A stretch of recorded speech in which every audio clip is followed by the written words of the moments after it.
Un dernier jour un peu exceptionnel pour ces élèves. Qui est en CM2? Moi.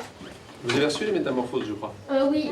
L'occasion de présenter au ministre de l'Éducation nationale le prix obtenu pour leurs travaux sur un soldat de la Première Guerre mondiale. Nous avons travaillé notamment la production d'écrits et la mise en page. Dans le bâtiment d'à côté, Édouard Geffrey assiste à ce cours de PS en anglais. Amelia, don't forget to clap your hands with your partner, okay? Une dernière journée d'école sportive et détendue, jusqu'à improviser une marelle.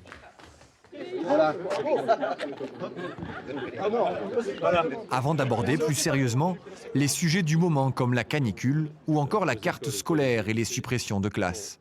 Il faut arrêter de se dire on ferme parce qu'il y a moins d'enfants. On expérimente donc sur 18 départements une méthode nouvelle qui consiste véritablement à se construire une carte à 5 ans en tenant compte justement de tout.